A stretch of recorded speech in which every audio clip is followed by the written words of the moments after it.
a lively old show tonight, and well, good evening to Sir Rod Stewart, who's just informed me he's watching and enjoying what we're doing tonight. Good evening, Sir Rod. One of the great men in Britain. If only we were more like Rod. In fact, this brings me to our next segment. Has the modern obsession with emotion turned us into a nation of crybabies?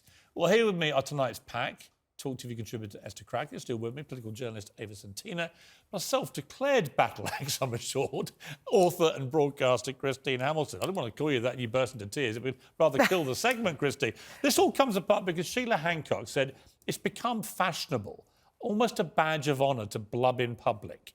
And there's a difference, I think, qualitatively between why people are. If people are at a funeral, of course, they're going to be upset and emotional. I even understand great sporting athletes when they put everything into something. Of course we get that.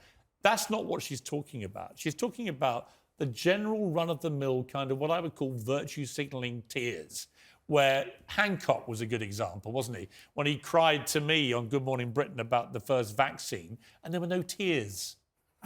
Christine. He should have spoken to Meghan because she knows how to produce the tears. Well, she boasted she could cry in 3 seconds. I mean, this emotion business, it's gone full circle and it's in cycles. It's like climate change.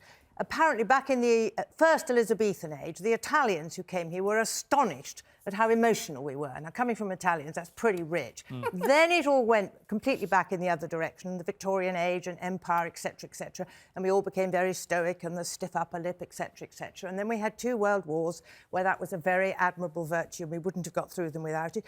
Then I think the rot began in the 1960s when it was let it all hang out, you know, and throw it all out there. And if you weren't emoting to everybody, you weren't feeling it, etc. Well, most of it was down to drugs in the 60s, right? Exactly. That's why they're all blubbing. But then the floodgates really opened when we came to Diana Gate. And then everybody was exploding with this incredible grief, which they were feeling for somebody they'd never, ever met. I mean, to me, you can't feel grief for somebody you don't know. I was very upset when the Queen died, but I wouldn't call it grief. I did feel a tear well up when the Queen died. So I think you can feel it for people who don't exist. I think you can for people who are not family members. But Ava, there's another part... Can I just finish that tiny point? Because it's important. Against all that, the Queen, who was showing the traditional British stiff upper lip, was regarded as uncaring and unfeeling because she wasn't emoting all over the place.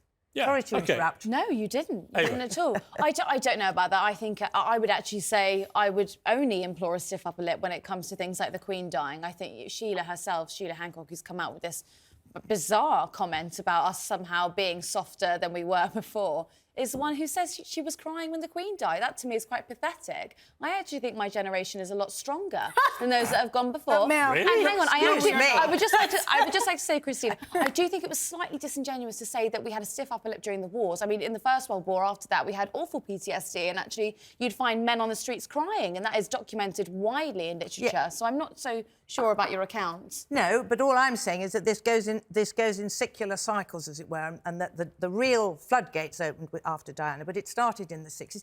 During the war... It's also what's socially acceptable, isn't it? I mean, you did have men crying in the streets, but it wasn't socially acceptable to just be out there emoting, constantly crying. I don't think it's socially acceptable now. I actually think that's the reason that we are... That's the reason that... Come off it, Ava. It's not socially acceptable not to do it. People never stop blubbing now. It's particularly my generation, and I would say it's my generation because it's a very American attitude. It's very, you know, let it all hang out, explore your feelings, get in touch with your emotional side. And it's so infuriating. Feeling your pain. Because I just think there's something... really good accent. That is annoying, but there's something remarkable about being stoic and being able to hold it together, because sometimes you're a source of strength for other people. Do you know what? Here's my overview about this. Precisely. I think that there's no doubt encouraging people to be more open is a good thing.